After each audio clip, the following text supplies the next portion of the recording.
prazer. Está dando para ouvir? Tá sim.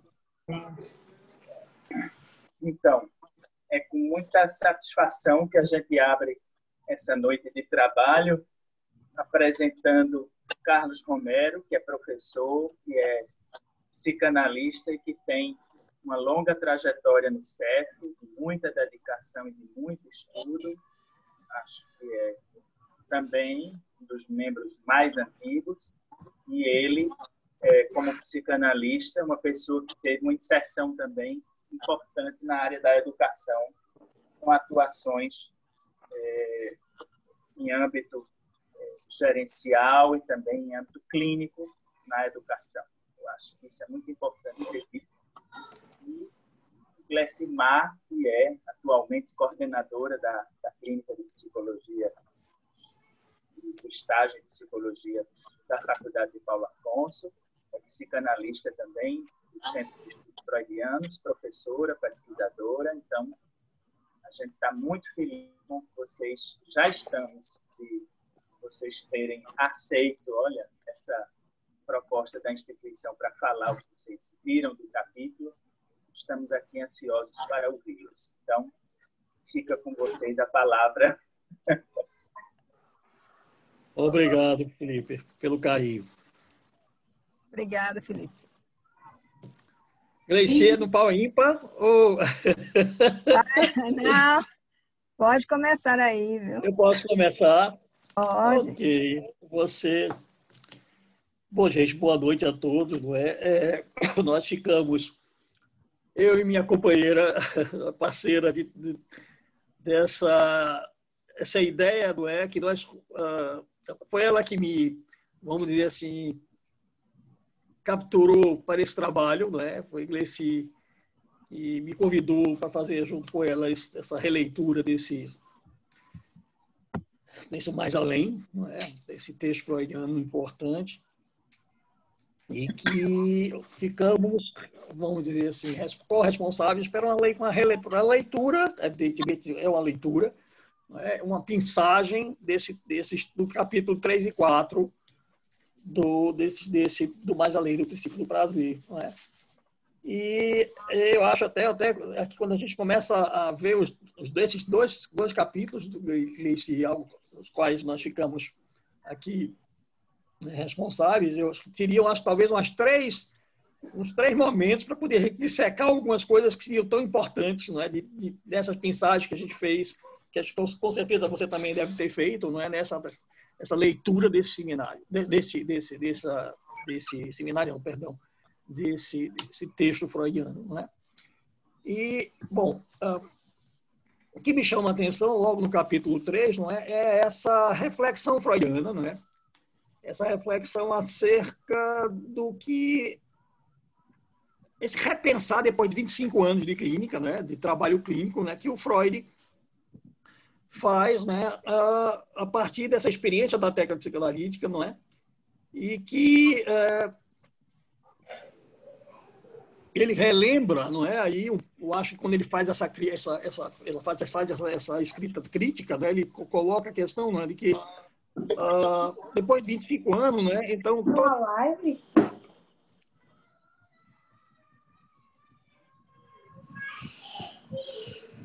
Seria bom todos fecharem o microfone, né? E abrir, assim, para questões, Fernanda, né? que entrou agora, seja bem-vinda. A gente solicita que feche o microfone.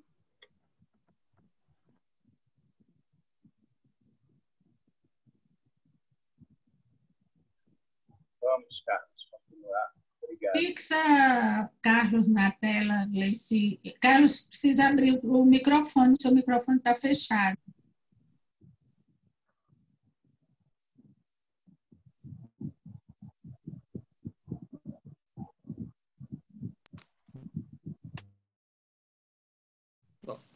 Acho que foi agora tocar, alguém tocou. Bom, muito obrigado. Então, Freud começa fazendo essa, vamos dizer assim, essa reflexão crítica, né, acerca do que a partir de 25, depois de 25 anos de trabalho, né, então ele lembra que aquela ideia inicial, né, de descobrir, não é, a partir dessa escuta, reunir aquilo que foi comunicado pelo paciente, né, e comunicá-lo a ele, né, que ele dizia, no momento certo, né, aquilo que seria, o que estaria oculto no seu inconsciente. Então, toda essa técnica, essa mecânica, esse dispositivo apontado aí, né, e que tinha, no começo, né, lembramos, não é, que Freud fazia, nesse processo inicial dos seus trabalhos, né, Freud estava ligado ao método cartático, né, ao processo sugestivo, né, a ideia da sugestão, e às vezes a hipnose, né, junto com o método cartático. Né, isso. Então, essa ideia, não é, de que, fazendo esse procedimento, haveria aí, não é, um rompimento, né, da barreira da resistência, isso foi averiguado que não se trata, não era verdade. Não é? E, nesse sentido, né, o que é que ele dizia? Né? Ele dizia que o que se buscava era instar o paciente, instigava o paciente a lembrar. Não é? Então, que o encontro com a resistência, que sugestivo enquanto suporte da transferência, então ele dá conta que isso fracassa. Não é? E que isso seria uma tentativa, por exemplo, esse método, né? Então seria uma tentativa de ajudar a tornar consciente o inconsciente. E aí eu estou lembrando, não é, também, não é, que digamos que ele foi ajudado, não é, por Berta Pappenheim, né, a famosa Ana O, né, e ao qual, junto com Breuer, não é, ele trabalha, ele acompanha o processo de Breuer, né, ele escreve inclusive juntos, né, o Compêndio sobre Histeria. Então, acho que esse momento de mudança, né, focal, não é, talvez tenha realmente aí, né, isso, se não me engano, foi em 1895, se eu não estou enganado, né, que esse trabalho junto à Berta Pappenheim faz uma torção nesse movimento, nessa prática. Né? E aí, aquela famosa história, né, da Berta, né, deixa eu limpar a chaminé, né? Então, deixa falar, não é? Me deixa em paz um pouco e me deixa falar. Não é? Bom, você já conhece. Então, o capítulo segue, né? Deixa eu só voltar aqui.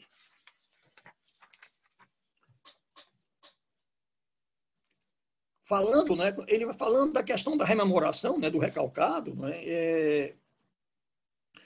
e essa tentativa de que, como foi dito antes, não é, de tentar tornar o consciente, né, tornar o inconsciente consciente, né, a partir dessa rememoração do recalcado, né, então eles, pelo menos ao menos no suposto núcleo essencial, via sugestão fracassa, não é? E o que se efetiva é uma repetição do recalcado como vivência atual, diz Freud. Não é? Interessante, porque uma das coisas que ele vai apontar também nesse artigo é que ele vai dizer, né, que o que ocorre é uma reatualização, não é, uma reprodução, com a fidelidade que não é desejada, segundo ele, não é, dos aspectos da vida sexual, né, do Édipo, né, e dos seus derivados. Não é? Então, não obstante, né, a resistência, aí como é que ela, dentro do quadro, dentro do setting, o que se estabelece é ainda essa questão, né, esse movimento de repetição, não é, que aí é onde que é o foco do artigo per si, não é? E aí ele coloca, não é, que há uma nova neurose aí que se instala, que é a neurose de transferência, né? Lembrando aí, então, que essa neurose de transferência é a mola do processo, uma vez que implica, né, essa relação analisando o analista. Né?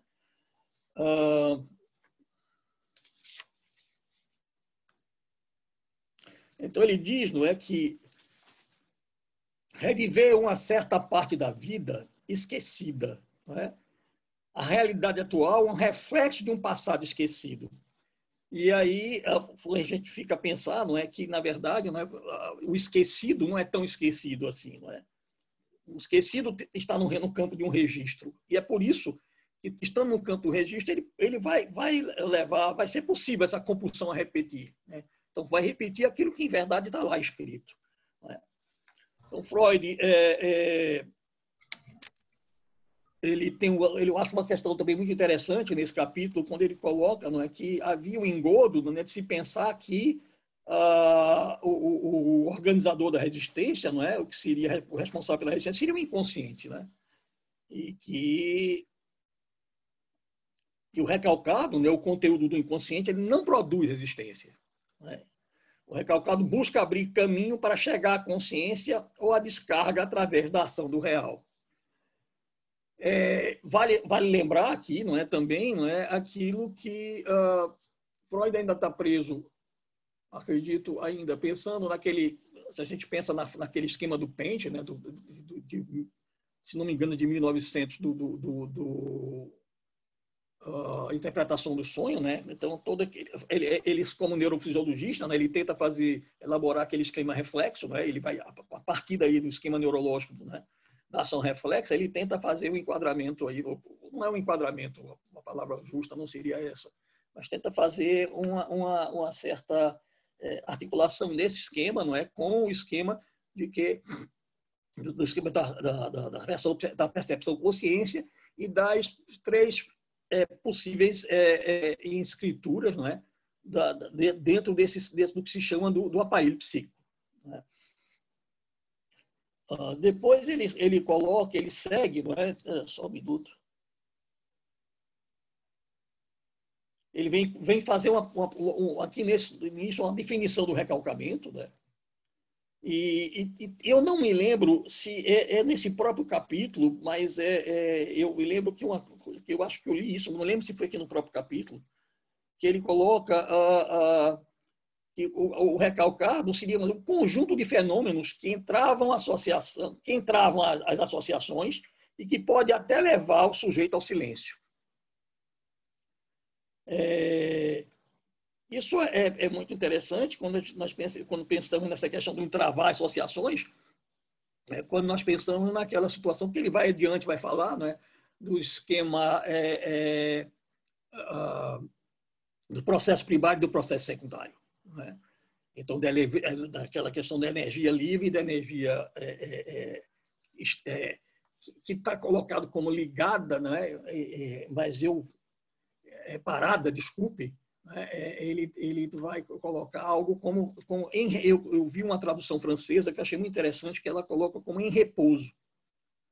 E eu achei muito interessante essa palavra, como ele coloca, né, esse momento de repouso.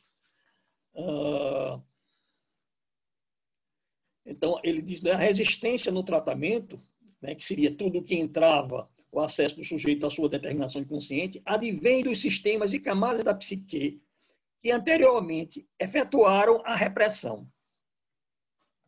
E é interessante lembrar, não é, esse conceito de repressão, rapidamente, não é, assim, sem preocupação em teoricismo, mas eu fico pensando, não é, Freud, eu não lembro, tentei lembrar de toda forma como ele faz uma metáfora da questão da repressão. Por favor, se alguém lembrar, coloque, que é da questão do Dick, não é? Então, esse sistema de represamento do Dick, não é, que tenta conter, não é, uma força, não é, que é constante, não é, que é aquela, né, que é o quantum, não é, de água ali, por exemplo, não é? Então, essa repressão, né, ao mesmo tempo, não é? Veja, eu gosto da palavra, também ajuda a gente a pensar, não é? Quer dizer, ele tenta conter, mas também ao mesmo tempo é uma repressão, não é? É algo que continua fazendo uma força e que isso dentro do esquema a gente vai pensar, não é, nesses conteúdos, não é, latentes, não é, que estão sempre aí, não é, como uma força, a moção pulsional, né, essa força que continua aí, né, sempre imponente, buscando vir à tona, não é? Então ele vai dizer, não é, que em verdade, né, a resistência vem do eu, né? Lembrando que o eu não é totalmente consciente nem totalmente inconsciente, né? Então esse eu que ele está imerso nessas duas instâncias. Então a repressão seria dentro do ponto de vista pegando um pouco a teoria rápida, né, ele iria ser afastar da consciência um evento, uma ideia ou percepção potencialmente provocadora de ansiedade. Isso é de um texto de Freud, né?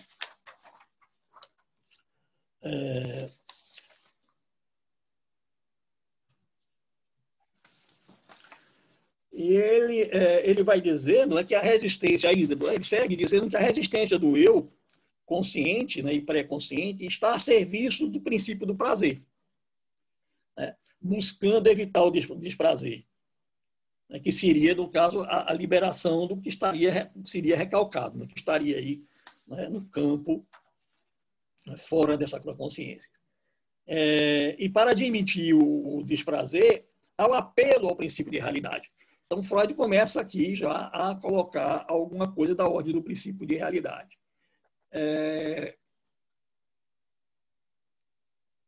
Eu quero ler para vocês na página, no seminário 2, na página 81. Deixa eu só pegar aqui, por gentileza. Eu achei interessante o que ele coloca aqui, para a gente fazer uma articulação.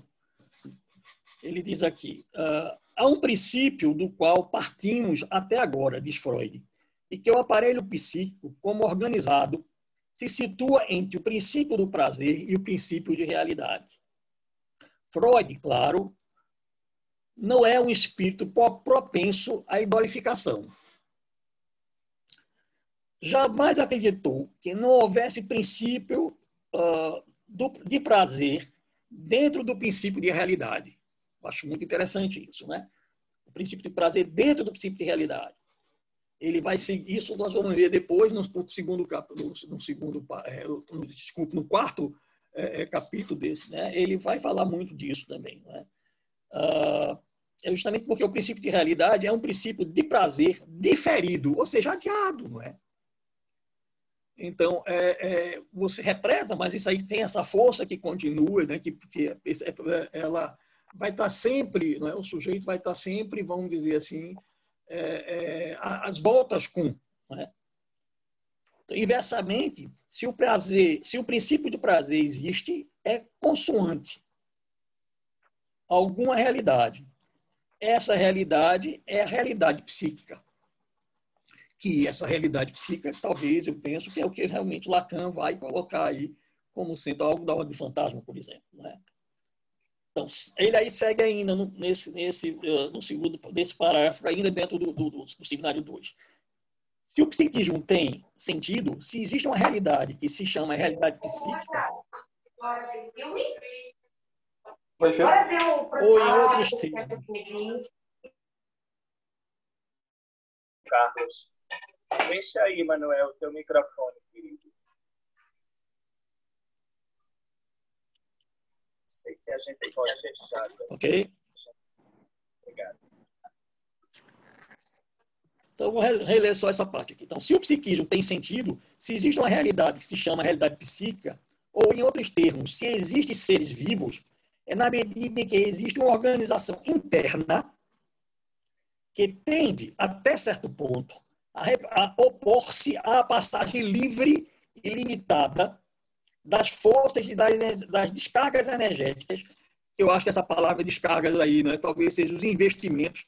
Eu acho que vale a pena repensar isso no ponto da tradução. Né, das descargas energéticas, tais como podemos supô-la de maneira puramente teórica, intercruzando-se numa realidade inanimada. Isso é o que Lacan traz no seminário 2, não é? Que eu acho que é importante para a gente fazer uma articulação aqui dentro do que é dito. Né? Então, aí seguindo, né, então, ele coloca nessa resistência do eu, né? Isso aqui é a resistência bem do eu, não é do inconsciente, né? Que é do eu, que é da parte inconsciente do eu e do pré-consciente, já que o eu está nessas duas instâncias, está a serviço do princípio do prazer, buscando evitar o prazer, né, que seria a liberação do recalcado, para admitir o desprazer. Né? E aí há esse apelo à realidade. Então, ainda na página... Não, desculpe, eu vou só seguir aqui, perdão. Só pegar aqui a página 102.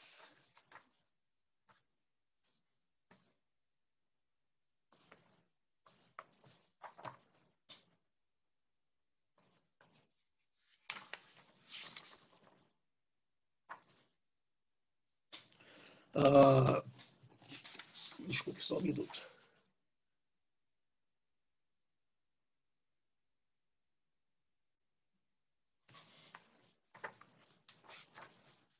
É porque eu troquei a página aqui, perdão, me enganei. E ainda, né, seguindo essa questão da compreensão do princípio, né, dessa questão do princípio de realidade, ele, também no seminário, Lacan, no seminário 2, ele coloca assim: o que será que fica sendo, nessa perspectiva, o princípio de realidade? Então, ele segue. O princípio de realidade é, em geral, introduzido por esse simples reparo que, quando se busca por demais o prazer, acontece acidente de todos os tipos. Queimam-se os dedos, apanha-se gonorreia, quebra-se a cara. É assim que nos descreve a gênese daquilo que se chama aprendizagem humana. E nos dizem que o princípio do prazer se opõe ao princípio de realidade. Na perspectiva que é a nossa, isso adquire, evidentemente, um outro sentido. O princípio de realidade, e aqui é o básico, não é? Consiste em fazer com que o jogo duro, ou seja, o que é o prazer se renove, que o combate não termine por falta de combatentes. O princípio de realidade consiste em resguardar nossos prazeres. Esses prazeres cuja tendência é justamente atingir o cessamento. E aí eu fico aqui pensando, né, que esse cessamento, evidentemente, ele é um engodo, né, porque ele não há um cessar, né? No mínimo aí alguns momentos, não é, de você se vê siderado, inibido, mas aí ele está sempre nesse ato de repetição, não é? Vem às claras aquilo que de alguma maneira foi marcado, não é? Que está lá, que é uma experiência, como diria Lacan, de gozo, não é? Então, aqui, Freud diz assim, né? A maior parte do que faz reviver a compulsão e a repetição traz desprazer ao eu, uma vez que traz à luz atividades de impulsos pulsionais, né? Instintivos, como está colocado lá no recalcados. Não seria um desprazer que não contraria o prazer. Desculpe, não seria um desprazer que não contraria o princípio do prazer. O que é desprazer para um sistema pode ser satisfação para o outro sistema. E aqui ainda, e a última pensagem que eu faço do seminário 2, também atinente a isso, é na página 85,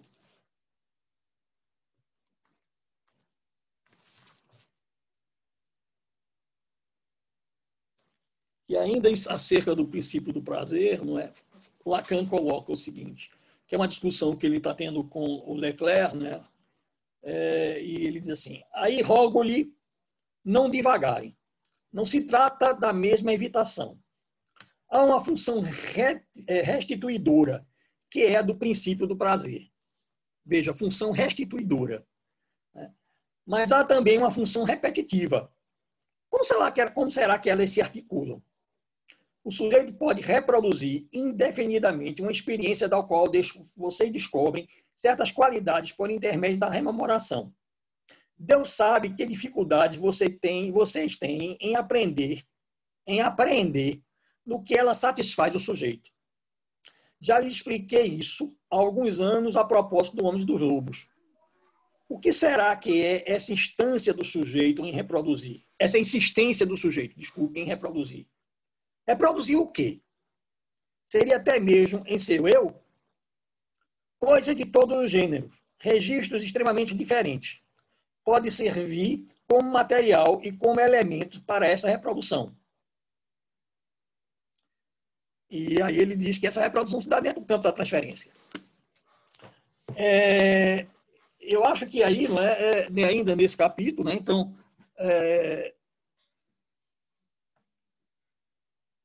o Freud, né, vai colocar, por exemplo, né, toda esses momentos pontuais da vida da criança, né, por exemplo, né, a questão edípica, né, a saída do Édipo, todos esses momentos, né, em que há essa quebra, né, que eu achei muito interessante, né, que ele diz aqui, né, a perda do amor, o fracasso amoroso, né, que deixa uma cicatriz, né, mas tudo isso que foi doloroso é revivido dentro de um processo, não é? Então, aí, tudo isso, né, que para uma criança, não é, possa mexer bastante, não é? Ela, de repente, vai mexer, não é? Vai ressituar essa criança. Não é? Então, Freud fala dessa função de restituição, né, e de repetição, não é? E que traz aí algo, mesmo que seja algo que aparentemente está no campo que aparentemente do desprazer, é preciso, não é? Isso retorna, né? Então, o sujeito pode infinitamente, né, uma experiência e que durante a rememoração descobre alguma coisa de qualidade nessa rememoração. E eu acho que essa coisa de qualidade que ele vem falar é justamente aí que há uma experiência de gozo, não é? Algo aí que traz prazer. Não é?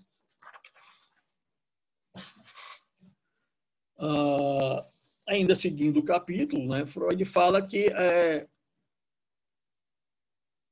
a incompatibilidade, né, entre os desejos, né, concernentes à vida sexual infantil, né, e a realidade, e também o momento de insuficiência do seu estágio de desenvolvimento, né, tudo isso poderia pôr em risco o desenvolvimento da vida sexual infantil. Né? E que esse momento de crise é vivido penosamente. Né? Mas isso vai deixar uma cicatriz narcísica, né, deixada essa passagem pelo Édipo, né? E que ele vai colocar, não é, que ele vai colocar que tudo isso, não é, vai deixar, por exemplo, um sentimento de que ele foi desprezado, não é? E aí, não é, lembramos, né, que os interditos, né, as exigências, que ele lembra aqui, né, que os interditos, as exigências educativas, né, os castigos vão deixar essa situação, essa ideia, não é, de ser desprezado, mas ao mesmo tempo a gente lembra, não é, que aí há uma desmontagem, né, do ideal idílico, né, dessa desmontagem desse ideal idílico, e ao mesmo tempo que há essa desmontagem, há uma possibilidade de um reinvestimento objetal, né? Então isso, e aí pensando que a importância desse momento, né, apesar de doloroso, né? Nas neuroses atuais, né, essas situações dolorosas, né, Freud vai dizer que são dolorosas e indesejáveis, elas são revividas no processo de transferência. Né? E o que se repete, via compulsão de repetição, é considerado como... E aí eu achei muito interessante, né, que ele vai dizer, esse sujeito às vezes pensa que está sendo perseguido pelo destino, não é? Então, a culpa de todos os malefícios seria um destino. E, na verdade, ele está repetindo, né? O que se repete, né, via compulsão de repetição, é considerada como uma perseguição do destino. Né?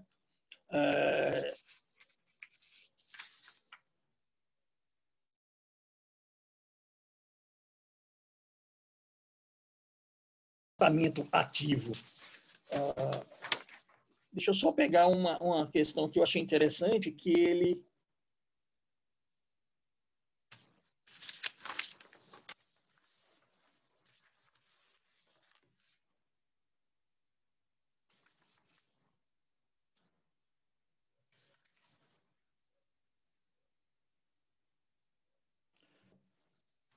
É um exemplo que ele dá, não é, aqui, não é, também ainda no capítulo, acerca da...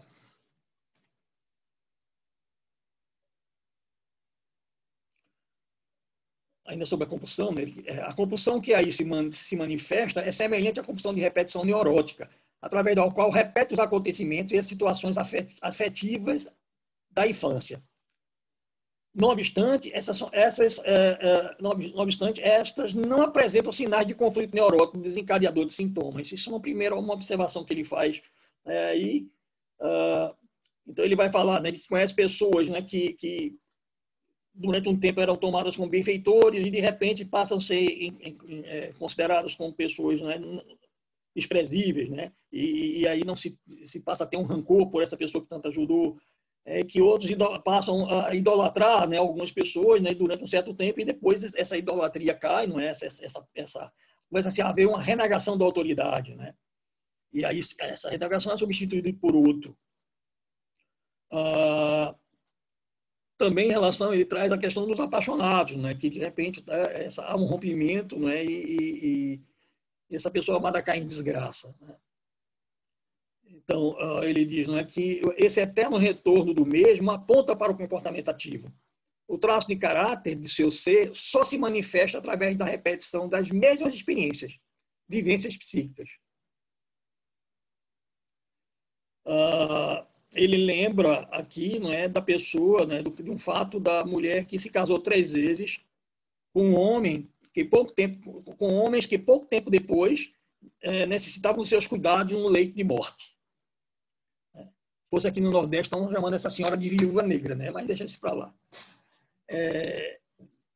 E ele traz também de Tasso, né, onde o Tancredo, né, ele mata sem saber a sua bem-amada Clorine, né, e ele vai se lamentar, vai para uma floresta que é uma floresta encantada, né, que também aqui é uma floresta que deixa pavor a todos os da tropa, né, que é apavorante para as pessoas da tropa. E lá ele desfere golpes, né, de espada numa árvore, né, que é uma árvore encantada, e aí essa árvore começa a jorrar sangue, né, e ele diz que nessa árvore sai uma voz, né, que seria a voz de Clorinde, né, que diz que estava refugiado, né, que aí se queixa de ter passado pelo mesmo mal, né, ter sofrido o mesmo mal. Então, em vista dessas observações extraídas da conduta de transferência e do destino das pessoas, sentimos convocados, sentimos encorajados a supor que na vida psíquica há realmente uma compulsão à repetição que sobrepuja o princípio do prazer.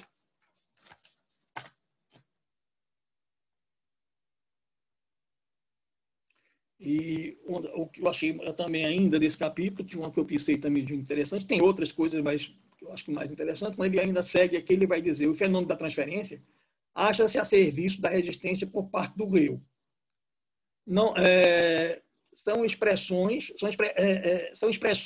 da resistência do eu, que se esforça para não entregar, não liberar os elementos recalcados. Então, o eu persevera na repetição, na compulsão à repetição, é o princípio do prazer.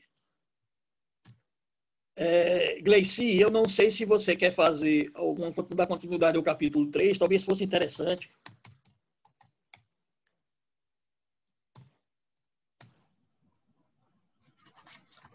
Boa noite. Como é que vocês combinaram? A gente faz perguntas e comentários ou a gente já passa para a Gleici?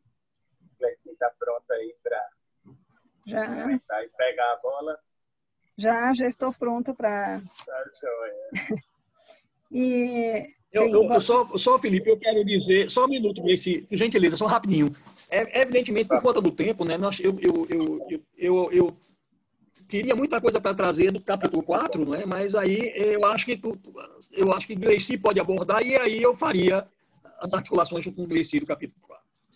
Se for do desejo de Gleici. Ótimo, ótimo. E até porque enquanto você estava aí, né, falando, Carlos, eu fiquei pensando, né, como cada um de nós, né, com as nossas inquietações aí, com as nossas questões, e como psicanalistas, que pontos nos chamam aí, né, atenção no texto, em Freud ou em Lacan, né, as questões que nos inquietam. E realmente eu acho que, bom, eu peguei esse trabalho assim num dia e eu fiquei martelando e durante a semana, enfim, eu fiquei com desejo de pegar mais nesse texto, mas assim, quanto mais a gente busca o texto em Freud, principalmente, acho que Lacan nos inquieta tanto quanto, e aí a gente vê quanto a gente tem que retomar mesmo, né, as questões em Freud, que parecem simples, mas não são. Que Freud é simples. Então, quando se vai realmente ler ou estudar, ler, não só ler, né? Se aprofundar ou mastigar as palavras aí, né?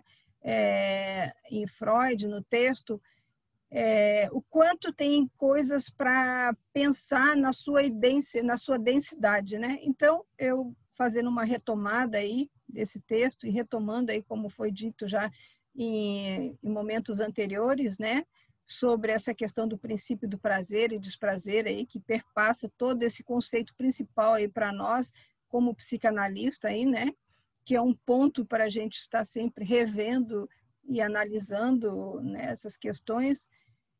Então, a propósito, inclusive, do ponto da sexualidade, como bem coloca aí Freud, então, nessa trajetória aí da questão da pulsão, né, que leva até, como foi dito, e eu acho que é importante a gente ressaltar esses conceitos da compulsão à repetição, até porque nós, na clínica, é o que nós nos deparamos constantemente no discurso do nosso analisante, né? E isso se repete, às vezes, muito, muito, muito tempo, por mais que faça uma intervenção, mas esse discurso vem repetido. Então, e aí vamos pensar no mais elementar do funcionamento psíquico, que conduz o pensar, que é a pulsão de morte, a repetição, aí no caso, ao princípio de Nirvana, né? Mas aí eu não vou me deter muito ao princípio de Nirvana, aí porque nós teremos Cleito contemplando aí no último dia a respeito do princípio do Nirvana, que também essa questão aí, essa pulsão de morte e essa repetição aí ao princípio de Nirvana. Então eu senti necessidade também, acho que de buscar retomar um pouquinho, antes de falar um pouquinho aí do texto de Freud, trazendo no Ivan Correia, 2007, quando ele diz: a pulsão se organiza no campo do desejo e não no campo da necessidade. O desejo é definido do parlatre, do ser falante. Spinoza, fecha.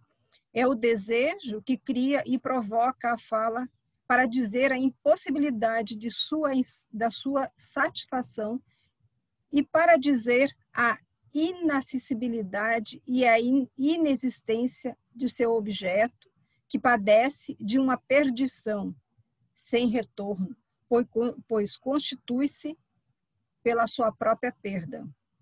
Então, aqui, retomando as investigações aí em Freud, ele concebe, então, essa reflexão aí, né, partindo da psicanálise, dessa investigação dos processos, porque quando se fala da questão da compulsão ou a repetição, ou quando se fala do princípio do prazer, do desprazer, estaremos falando sempre do inconsciente, né?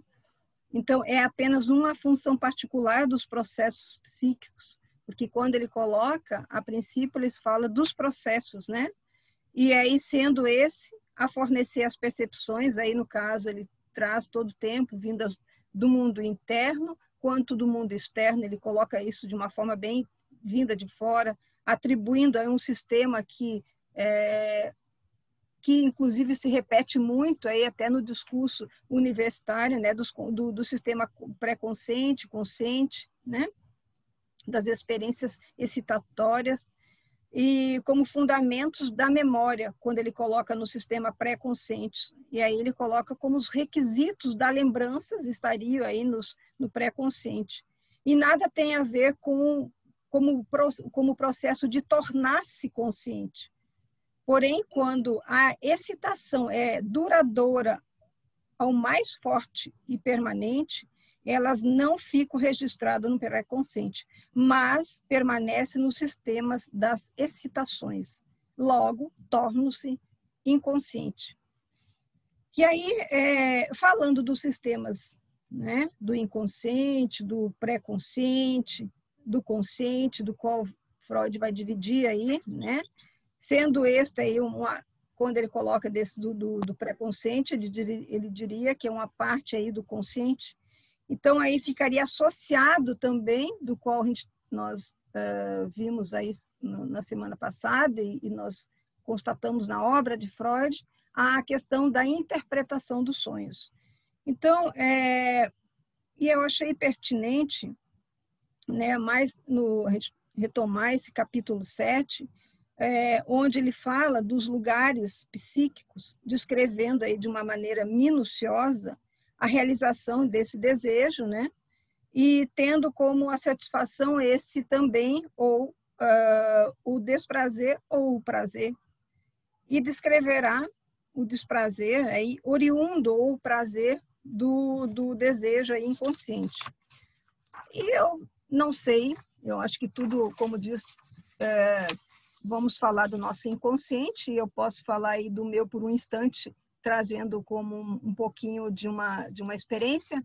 Esse trabalho me veio também de um desejo inconsciente, quando eu sonho no sentido de morte e eu vou para Freud e encontro um sonho bastante interessante. Que isso me chamou bastante atenção no sentido do inconsciente, né? Retomando esse inconsciente, tanto na obra de Freud, no meu sonho e em Freud. E logo no dia seguinte, bom, citando fielmente, Freud diz: quão pouco sabemos sobre a origem da consciência, discorrendo que a consciência surge no lugar do traço da lembrança, distinguindo assim o sistema consciente diferente dos outros sistemas psíquicos. O processo de excitação não permite uma mudança do sistema, mas esgota no tornar-se consciente. No caso, ele fala também da embriologia, como repetição da evolutiva, né? Mostrando aí o sistema central, aí, nervoso central, né? Que provém do ectodermo e córtex central. E também ele vai colocar como o córtex como sendo um escudo protetor, que tem aí para defender as excitações externas. E a sua importância de proteger, então, também essas excitações internas. E ele destaca duas coisas, que são decididas das sensações do prazer, que ele coloca como, aí, né, nós sabemos da sua importância, e do desprazer. E é um índice, né, são índices que, para que ocorra no interior do aparelho psíquico, sobre todos os estímulos externos, segundo lugar, a adoção de uma conduta entre a excitação interna, que provoca o excesso do aumento de desprazer. Haverá uma tendência de tratá-las, de se agitarem a partir de fora e não de dentro. E para poder dar uso contra elas, os meios defensivos da proteção contra esses estímulos é esta origem, no caso ele diz que é esta a origem da projeção. E aí que ele coloca mais ainda, destacando aí, destinada a um papel importante nos processos aí patológicos. Então, quando ele traz essas que é mencionado, esses três sistemas, né, porque ele divide em sistemas, no caso o consciente, pré-consciente e consciente, que ele vai dizer que se trata aí, né, da autopercepção dos estímulos, né, no caso das pulsões do prazer e desprazer, que ele vai trazer aí como sendo o inconsciente, né, no sonho, aí se trata tanto de uma questão sendo algo traumático, né, de um evento, de um trauma, que no caso gera uma perturbação aí, uma ação da energia no organismo, e aí ela tende a se defender. No caso, o pré-consciente é um lugar intermediário entre o inconsciente e o consciente. E aí, fazendo essa analogia, né, no caso, né, a gente poderia dizer que esse pré-consciente estaria entre a linguagem e o sujeito de desejo. Um discurso, que é o discurso do grande outro, bem como coloca Freud, é a sede de uma certa memória, e é, em parte, da vida pulsional, e é a parte, sendo o pré-consciente associado à memória, que surge, em parte, da pulsão, né, e da percepção do sistema pré-consciente. Isso que ele faria essa divisão aí, que nesse momento ele estava fazendo essas divisões aí. No caso, o pré-consciente, por outro lado, por seu acesso ao consciente, por sua ligação com as marcas verbais, e que não são aí esgotadas, né? Que aí a gente pode dizer, nesse caso, pode pensar a questão aí do significante em Lacan, né?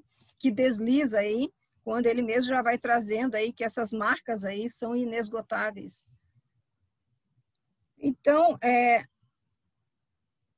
retomando ao meu sonho aí no sentido, né, e ligando, fazendo associação de Freud, aí que eu entro em Freud. Bom, ele vai trazer o exemplo da realização de um desejo de morte, sonho de angústia, de culpa, que rege a compulsão de morte e rejeição, já mencionada nos sonhos dos neuróticos, né, traumáticos, na perspectivas da realização desse desejo, no qual submete a compulsão à repetição, que na análise é facilitada na transferência, né, como foi bem dito aí, e diz Freud, se existe um além do princípio do prazer, é coerente admitir que houve uma época anterior à tendência dos sonhos à realização desses desejos.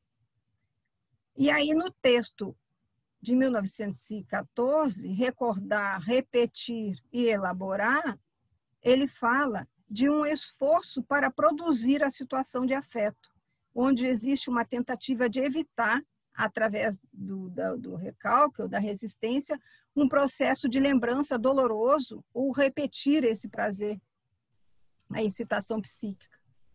Iremos encontrar, exemplo, um caso clínico de Freud, essa repetição que se impõe em atos, nos discursos repetidos nos sonhos.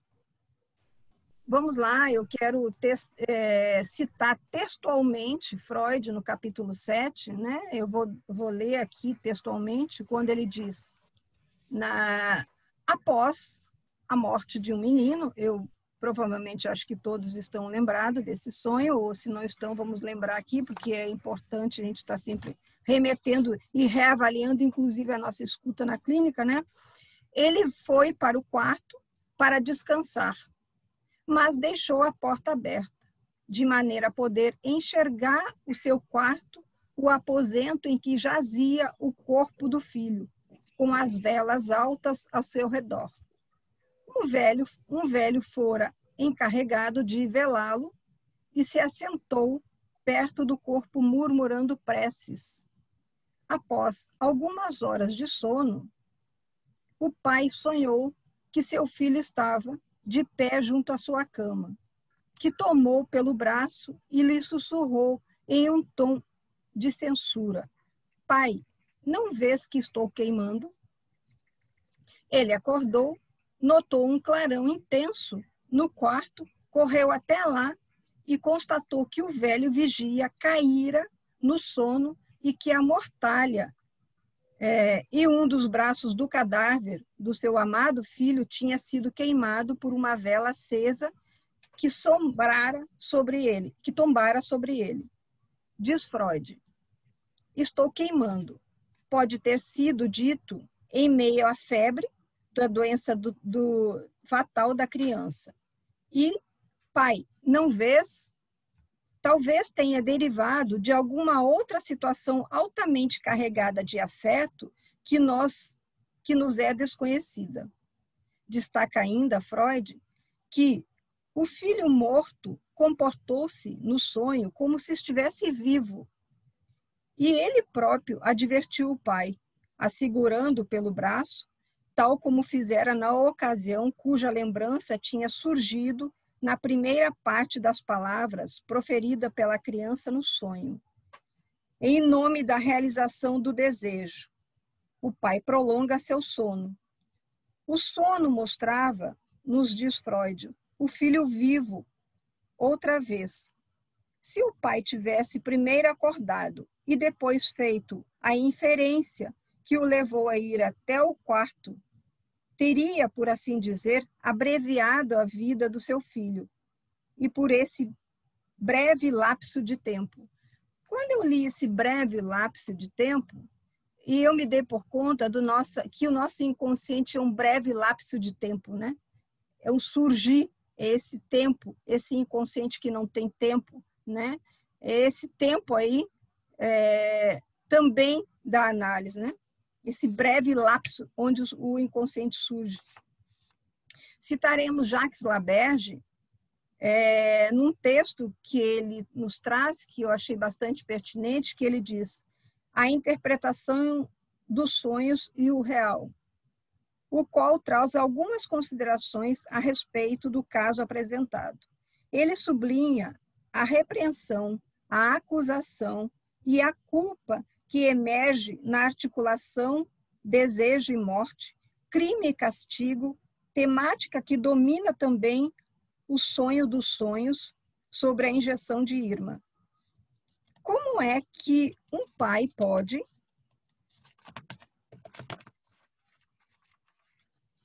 dormir tranquilamente se seu filho morreu? Eis o filho levando as consequências, as mais cruéis, do complô edípico de fantasias infantis. Paga pela morte anterior à morte do pai. No mito edípico, no sonho sobre Irma e sobre o filho queimado, na história de Antígona, privilegiada por Lacan, trata-se da morte do pai, de paciente, de filho, de irmã. Lacan associa a Freud, além do princípio do prazer, da pulsão de morte ao nada, ao ex nihilo, sobre o qual se funda a cadeia significante.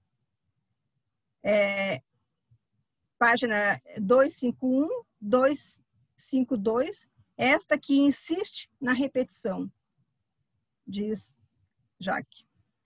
No seminário 11, na página 56, diz que o conceito de repetição é presentificado na experiência da psicanálise a produção de uma situação anterior, ou seja, reprodução, recordação, rememoração, se apresenta aqui como sinônimos dos mesmos acontecimentos psíquicos observados na prática clínica. Lacan observa que recordar, repetir e elaborar a relação da repetição com a rememoração, esta ocorre entre o limite do real, ou seja, rememorar seria onde algo de não representável no aparelho psíquico faria com que o ato de evocar uma memória deixasse furo ou lacunas não preenchíveis pelo universo simbólico do sujeito. Esse furo, ao constituir o universo subjetivo do sujeito, faz sua fala algo nunca acabado, né? Aí essa questão do repetir, do elaborar, desse significante que sempre se presentifica, né? Sempre se repete. A rememoração seria, então, uma construção feita por uma retomada de fragmentos minêmicos, que no real produzem um desfiladeiro dos significantes. Com isso, podemos dizer que a recordação difere do fenômeno da repetição, ou seja, não é a mesma coisa, né? Repetir não é a questão do fenômeno da questão do fenômeno. Sobre essa diferença, Lacan afirma, nessa ocasião, eu lhes mostro que, no texto de Freud, repetir não é reproduzir. Jamais qualquer oscilação sobre este ponto. Não é reproduzir. É o que se acreditava poder fazer no tempo de grandes experiências de catarse, ou seja, na época da catarse, né? Que se repetia, né? Bom, para Lacan, a repetição está ligada ao objeto A, que retorna como auto-idêntico. Este objeto é o elemento excluído da cadeia significante, porém é em torno dele que gira, e ele é o motor da cadeia que o faz repetir. Ainda no seminário 11, o Lacan retoma dois conceitos contidos no pensamento aristotélicos, atiquê e automaton, para refletir acerca da problemática da repetição e sua relação com o real. Toda a história da descoberta por Freud da repetição como função só se define com mostrar, assim, a relação do pensamento com o real. O automaton seria a insistência dos signos. Ele se caracteriza pelo automatismo inconsciente da cadeia significante, marcando sobre a dominância do princípio do prazer, o retorno, o voltar insistente dos signos. Eu acho que é exatamente esse ponto X da questão que nós sempre estamos escutando, né? Nesse repetir esse prazer, nesse automaton.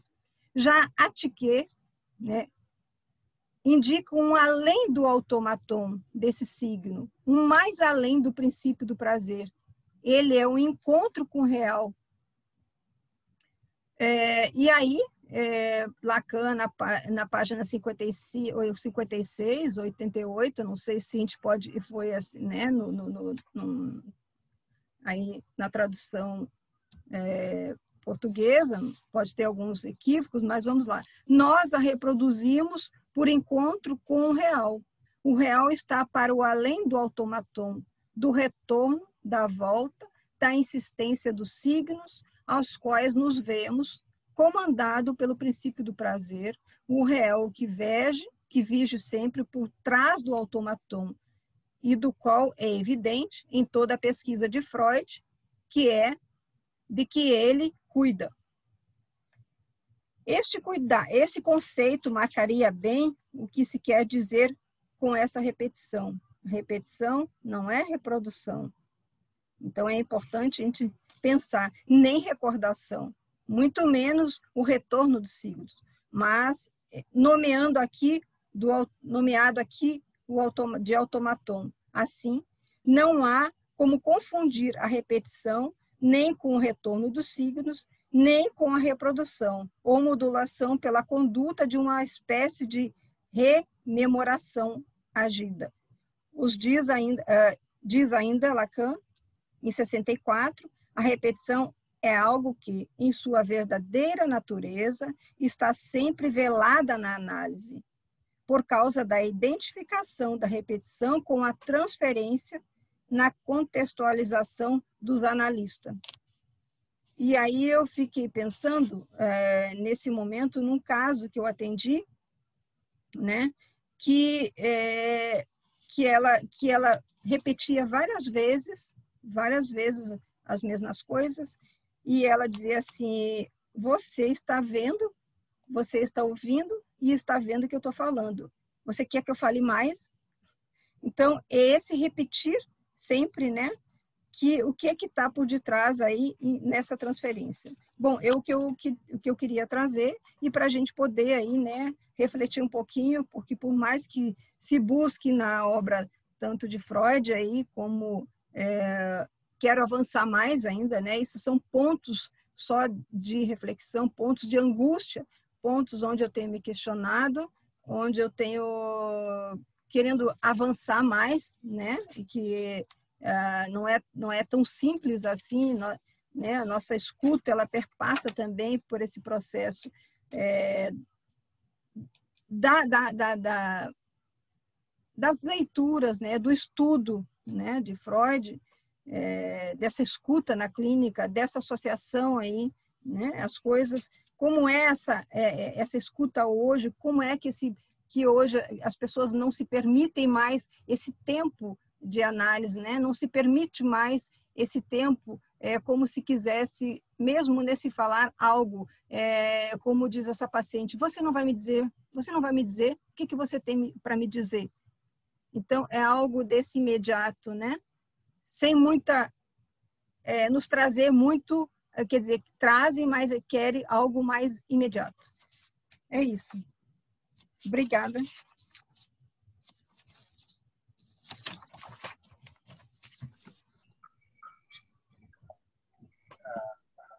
obrigado também a você, Gleici, pela sua exposição e suas questões.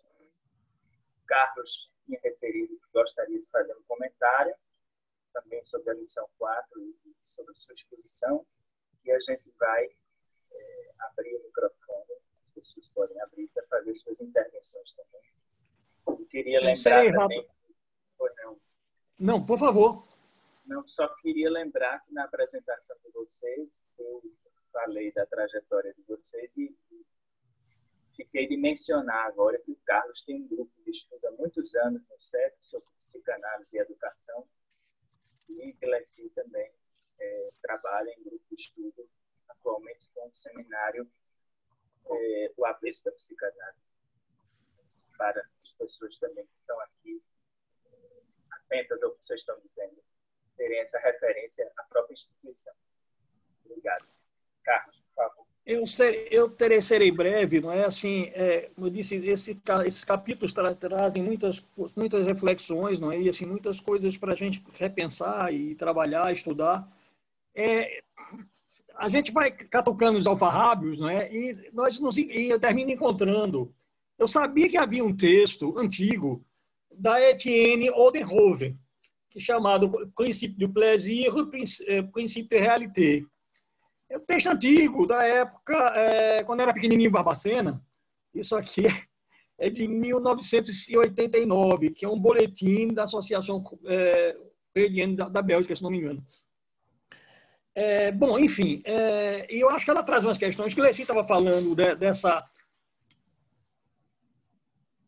da questão da repetição, não é? Também aí, não é? E aí me veio, eu vou ler só um trechinho rápido de algumas anotações que eu fiz aqui, não é? Pegando justamente a questão de Freud e lembrando um pouco do que o Odenhoven traz para a gente. O princípio do prazer é um princípio de inércia. Sua eficácia consiste em regular, por uma espécie de automatismo, tudo que converge de um processo que Freud tenta, em sua primeira formulação, apresentar como resultado de um aparelho pré-formado, estreitamente limitado ao prazer neurônico, que foi o que o Gleici começou a falar um pouco, né, de como era esquematizado. Fechou. Seu microfone fechou, Carlos. Abriu agora? Abriu. Conseguiu. Tem algum fantasma por aqui, que eu nem toquei nele. Agora eu me lembrei de seu Antônio, mas tudo bem. Ele disse que Freud falou com ele e Lacan. Bom, o princípio... Então, assim, ele vai falando que este regula os trilhamentos que ele conserva após ter sofrido seus efeitos. E aí, sabe, Gleici, aquilo que você falava, né, o que é que demarcou aí que fica nessa repetição do significante? Eu acho que quando a gente pega a questão da Freiage, que em alemão está traduzido como Bahnung, né, que são esses trilhamentos, né, que a repetição se dá, né, a partir dessas vias, né, desses caminhos. Né? E qual é o suporte, né, a base da manutenção, diz o que Etienne começa a se perguntar, né, qual é o suporte, a base dessa função de manutenção desse investimento? No projeto é a Bahnung, né? São as freiagens, né? Esse trilhamento entre os neurônios. Que é muito interessante, que isso ali hoje, se a gente vai ler algumas... Aí a gente não vai ter tempo para isso, mas é outra situação bem interessante, a releitura que a neurociência tenta fazer, e aí guardar as devidas diferenças, não é? Mas levando em consideração o traço, né? A marca da experiência, não é? E que o François Sermet tem trazido algumas questões. Né? Mas a gente não vai entrar nisso aqui agora. Mas, enfim, então esse trilhamento comanda a repetição dos investimentos libidinais de modo a que certo nível não seja ultrapassado, além do qual a excitação é insuportável para o sujeito. Mas é interessante porque ela é insuportável, mas ela continua na repetição. Né? E aí eu não sei, sabe, Gleici, se aí a gente pode pensar, isso me veio agora, se talvez aí essa situação tivesse alguma coisa a ver com a tiqueia e automaton. Sim. Né?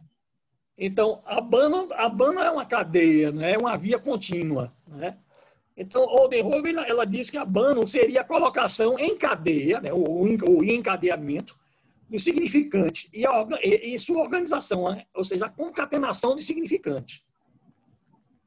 Lembrando, não é, que quando Freud fala, né, do processo psíquico inconsciente, né, ele está falando, por exemplo, dessa cadeia, não é, que ela é frouxa, não é? Ela não tem amarração, aí não está presa ao processo de realidade. Isso. O sujeito não está preso ao processo de realidade. Por isso, Lacan vai falar do enxame, né, do ensem, né, que é o enxame, mas na verdade é um monte de S1, né, vários S1s aí nessa cadeia, não é? Então, em termos freudianos, diz Etienne, né, é a concatenação das representações, que seriam as Foster-Lunds, né, ou ainda, né, como Lacan fala, dos representantes da representação, né, do Forstelli representantes, né, que no projeto são chamados de lembranças conceituais. Eu não me lembrava disso, né, das lembranças conceituais, que é assim que se nomeia no projeto. E para fechar aqui só um minutinho, ela diz aqui também, né, que isso aqui, inclusive, isso é Lacan, no seminário sobre a ética, né? Ele diz assim, os trilhamentos, né, das Banning, comandam a repartição dos investimentos libidinais de tal maneira que um certo nível não seja ultrapassado, para além do qual a excitação é insuportável. Isso ela toma, a Ederholm toma no Lacan, não é? E que Lacan coloca também que a função do trilhamento não tem nada a ver com a função de hábito, tal como é definida, por exemplo, no campo da aprendizagem. Não é? Então, que os processos terapêuticos que hoje pensam nessa questão da repetição. Exato. A partir daí, né? Como você fazer hábito, um enquadramento. Né? Uhum. Exatamente. Né? E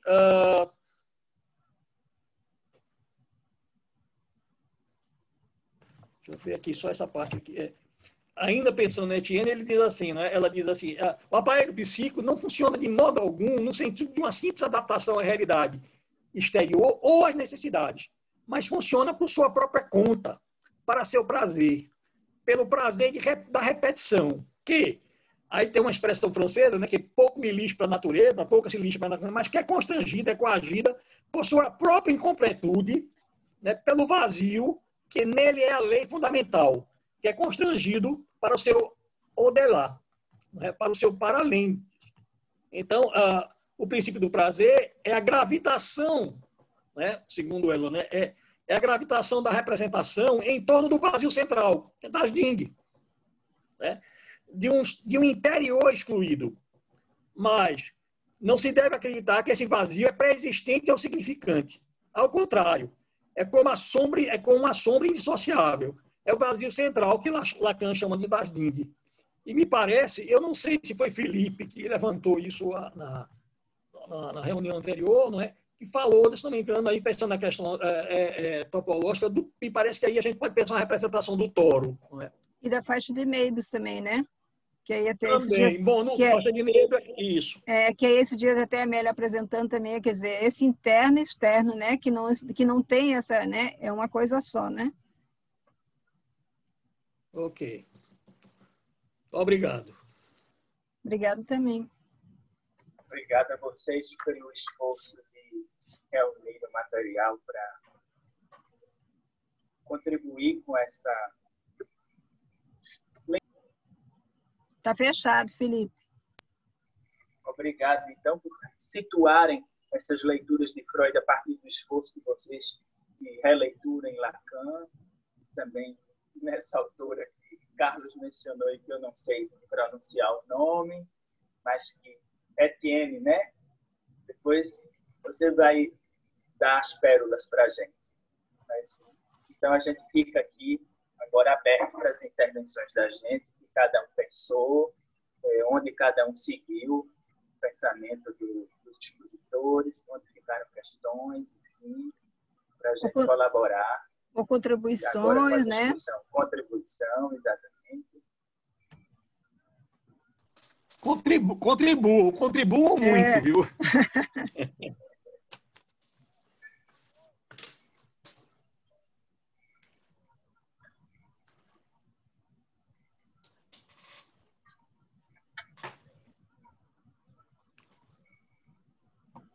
Então, sintam-se em casa. E é interessante porque quando a gente vai lendo essas questões aí em Freud, né, sobre que ele está trazendo essas divisões aí, né, na época que ele se dividia aí, como muitos, vamos lá, muitos profissionais aí, professores, se pegam justamente no ensino da psicanálise nessas questões, né? Nessas divisões aí de lugares, né? Onde vão trazer praticamente, vão reduzir a psicanálise a esses processos, aos lugares do qual Freud colocava, né? Então, é como se esse discurso sempre que você encontra no universitários é sempre essa repetição, né? Das instâncias aí.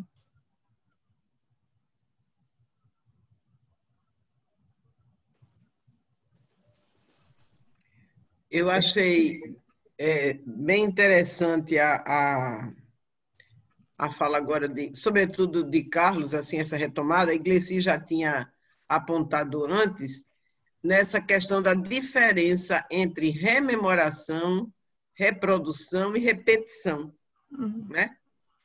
Porque na questão da repetição, e Lacan vai insistir nisso, é a questão como ele vai colocar, como a questão trabalhar exaustivamente a questão da dependência do sujeito em relação ao significante, a questão da linguagem, então, que se repete mesmo na questão do automaton, são insignificantes, mas um significante é diferente de si mesmo, então é o mesmo que se repete diferente. Então, a diferença já está posta aí de saída, não é a mesma coisa de rememoração, que Freud já tinha se dado conta dos limites dela, né? E da reprodução, que seria essa coisa mais reproduzir, vamos dizer assim, o mesmo, né? Como se pudesse uma coisa mais o mesmo. Quer dizer, essa essência que está posta na questão da repetição, que tem a ver com a diferença, né? E essa coisa aí também da questão do automaton e do tiquet, desse encontro aí com o real, que é a essência do trabalho psicanalítico, né? Achei interessante que isso tenha sido posto e tenha sido enfatizado. E é interessante, Lúcia, obrigada por você relembrar realmente, porque ela é sempre um diferente nessa repetição, né? Há sempre um diferente aí desse significante, nunca é o mesmo, né? Obrigada por você estar realmente trazendo mais... Obrigado, Lúcia.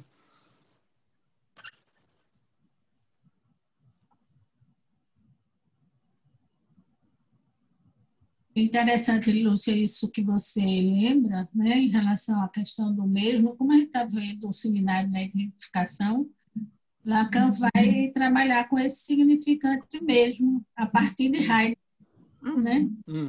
Quando ele coloca lá, né, a questão do A é A, né, que ele vai trazer, né, a proposição de Heidegger, que diz, né, que cada A é ele mesmo o mesmo, mas esse mesmo, Lacan vai mostrar que é exatamente, cada mesmo é diferente, né? A partir dessa diferença, quando ele diz assim que A não é A, né? Que esse A não é igual a A, cada A é diferente, porque cada A é significante, né? E como Lúcia colocou, o A é diferente, é um significante, ele é diferente dele mesmo, então cada A é diferente um do outro, né? Vocês fizeram um excelente trabalho de tirar tudo isso, né, desses 2 capítulos do texto de Freud. Eu estava tentando achar hoje, e eu não me lembro se é Felipe Julian, quem é que diz que esse capítulo 4 do Além do Princípio do Prazer, que é um horror, utiliza esse termo, né? Porque Freud tenta dar uma explicação natural aí ainda neurofisiológica, né? A pulsão, né? E coisas que não se sustentam muito e que ele mesmo abandona depois. Sim. Sim. Então, realmente, é um trecho, né, do texto extremamente árido e extremamente, vamos dizer assim, desprazeroso. Bastante. E outra questão que me chamou a atenção nesses dois, né, trechos, que é no início da parte 3, quando ele começa, Carlos, você falou alguma coisa sobre isso, né, que ele começa a questão de vencer a resistência pela sugestão, né, e a partir daí estabelecer, né, a neurose de transferência nessa repetição. E Lacan vai chamar, Clecito trouxesse o seminário 11, né, ele vai colocar lá que a repetição não tem nada a ver com a transferência. Né? Que são duas coisas assim distintas. Porque aí ele vai ressaltar lá, né, que a repetição não é reprodução, né? Ele chama de presentificação em ato, né?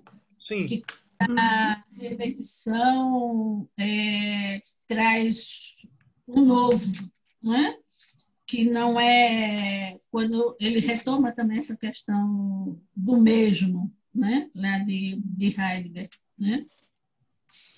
E se a gente, né, deixar um pouco, né, a tentativa de Freud de demonstrar essa repetição através, né, do mecanismo lá dos processos energéticos, como ele tenta colocar, né? A gente pode pensar na carta roubada, né?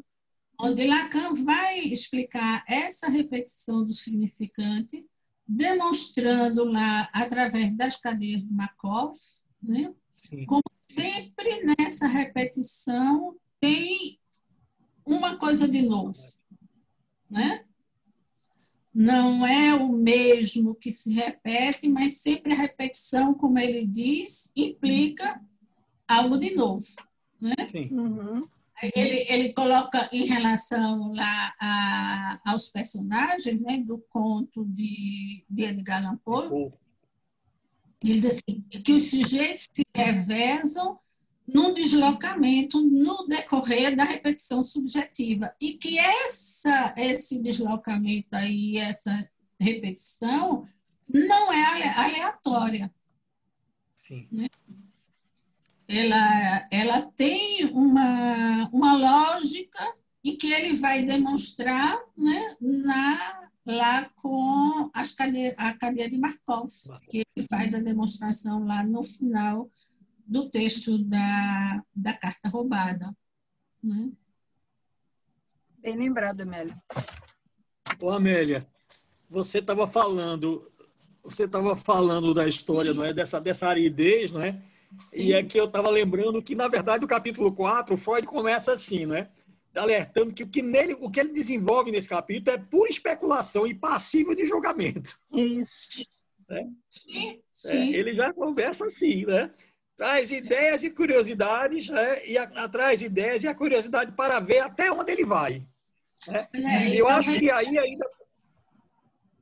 e aí ainda tem essa questão, né? Como você frisou, eu acho que eu também coloquei isso no início, assim, ainda os resquícios de Freud, dessa tentativa de dar à psicanálise, né, um viés neurofisiológico, né?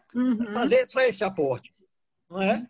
E eu acho que aí, Gleice, você disse uma coisa, né, assim, que assim, isso é uma retomada constante disso, né?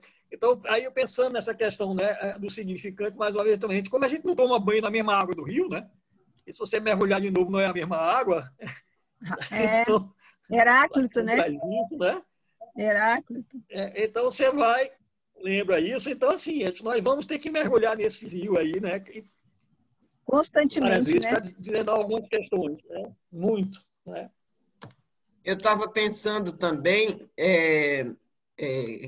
no seguinte, né? Porque nós estamos acostumados, a Amélia estava falando aí que estão estudando lá, eu acho que tem um grupo sobre a identificação, né? E eu estava pensando assim, nós estamos acostumados a pensar com a lógica clássica, com as categorias da lógica clássica, em que o princípio de identidade é um dos 3 princípios da lógica clássica, né? Então, é de identidade que se trata, A igual a A, né?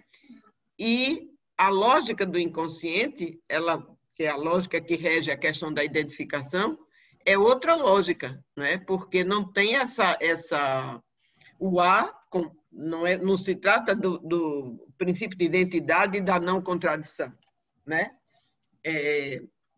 Não se trata disso. Então, o A é diferente de A, não é igual a A. Né? Então, porque entre a causa e o efeito, isso eu vou falar quando for falar no dia que eu for falar, eu vou abordar um pouco isso, mas quer dizer, a questão dessa lógica aí para a psicanálise, a questão da causa vai seguir outro tipo no que diz respeito ao inconsciente, vai seguir outro tipo de colocação, e não essa, né, tipo causa e efeito. Uhum. Né? Entre a causa e o efeito, há um buraco, vamos dizer, há uma fenda, há um descompasso, uma ruptura. Né? Então, não dá para você trabalhar com isso com o encadeamento lógico. Então, é de outra ordem que Lacan vai trabalhar, né? Quando ele vai trabalhar a lógica do inconsciente, ele vai por outro, mostrando como se trata de uma outra questão. Um paralelo, então, né? Um paralelo. É um paralelo desse encadeamento lógico, uhum. né? Que rege os princípios de identidade. Uhum. Né? Se trata de uma outra coisa que é a identificação, que algumas pessoas já viram, né? Alguma coisa disso, que aparentemente é a mesma coisa, mas não se trata da mesma coisa, né? O expresso das 8, que aparentemente é o mesmo, não é o mesmo, né? O expresso das 8 tem alguma coisa que o distingue, né? Bom, era só isso assim que eu queria lembrar, porque a Amélia tinha falado desse seminário da identificação, eu me lembrei disso, né? Ô, Carlos, quando você fala, né, que eu trouxe essa repetição, mas no sentido dessa repetição banalizada. A gente tem que retomar, sim, eu concordo, né? Mas, às vezes, do que é que se está se repetindo aí de uma forma muito simplificada, né? E reduzir-se a psicanálise nesse ponto, né? Então, é nesse sentido que eu coloco. Sim, sim.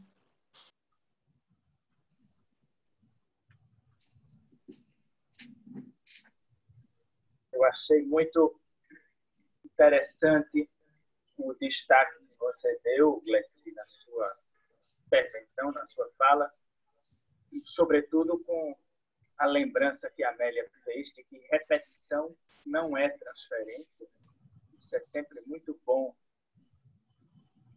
ter esses conceitos lacanianos colocados no momento em que a gente está retomando essa leitura do texto de Freud. Gostei muito da parte que você retoma o Jacques, quando você diz que a repetição, quando você fala do automaton e da Tiquet, está sempre velada na análise. Uhum. Então, é justamente esse desvelo que não será nunca, vamos dizer assim, do mesmo pelo mesmo significante, A igual a A, como Lúcia estava lembrando, como a Amélia estava dizendo, para que se faça essa repetição que você chamou de diferencial. Que ela não seja uma reprodução, ou que ela não dê a sensação ao sujeito de que ele está na mesma, de que ele continua na mesma. Então, eu achei muito pertinente o que estava aqui pensando, e justamente desvelar esse algo, que é uma coisa que na lição que o Carlos vai introduzir, não é algo, como ele disse, que vai ser, como Freud colocou, que vai ser demonstrado mecanicamente, não é algo arqueológico, que vai ser, de alguma maneira, revelado e simplesmente mostrado, mas é esse desvelo Ou é essa coisa aí da análise que faz uma diferença para o sujeito aí? É nesse ponto que eu acho que se situa o esforço da gente aqui, me pareceu, de falar nessa diferença aí. Justamente você falou que é o real que está sempre velado.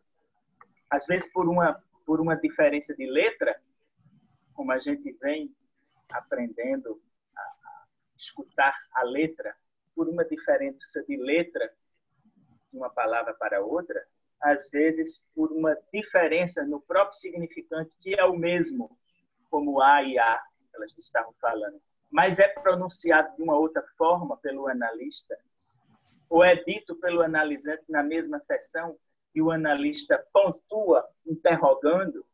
Então, eu acho que esse desvelar é bem diferente mesmo dessa ideia que o Freud começa a lição 3, o Carlos falou muito bem, mecanicamente demonstrar alguma coisa do inconsciente, ou arqueologicamente recuperar alguma coisa desse inconsciente. Isso é um ponto que, para mim, eu fico aí nesse trabalho aqui que a gente está todo mundo e falar em torno disso, mas gostaria ainda de ouvir outras pessoas também, inclusive de fora do CEF, que estão aqui conosco.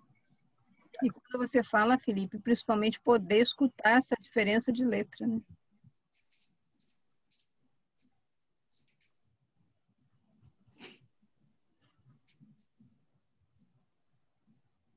Isso, para mim, também teve uma importância na fala de Carlos, que é psicanalista que trabalha com a educação. Quando você falou, Carlos, de repetição, sobretudo diferente dessa repetição em escola de aprendizagem. Você tem que repetir por hábito, você tem que repetir por... Como é que na escola, como é que no espaço educacional a gente poderia fazer, comparecer alguma coisa dessa transferência, eu disse que vai de encontro ou ao encontro desse hábito ou dessa mesmice que às vezes a aprendizagem cai, né? Uma questão que ficou assim para você também, que quando você falou isso eu associei também a teu campo de você se dedicou muito tempo a trabalhar também, das aprendizagens. Tem uma coisa para dizer sobre isso? Obrigado. Eu não tinha pensado nisso efetivamente, não é, Felipe? Assim, acho que é algo para a gente pensar, não é? Mas só aqui de chofre, assim, uma coisa que eu posso te dizer é que a montagem da estrutura de ensino é uma montagem que peca pela repetição do mesmo, aí do mesmo, não é? Então, vamos dizer assim, ela não deixa escorregar, não é? Não permite deslizamento, não é? Não permite muito que haja, vamos dizer assim, que a estrutura do significante funcione, mas vem um signo, né? Então, é uma montagem, vamos dizer assim, a leitura, pelo menos, é feita assim, a base do que o que vem aí é do signo. É claro que não se trata disso, mas isso é para outro momento.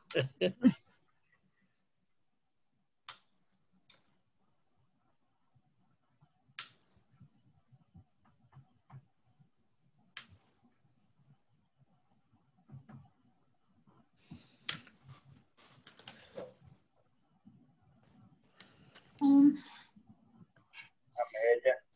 Mais alguma questão?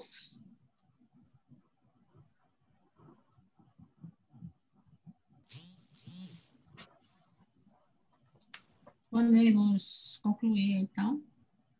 Encerrar?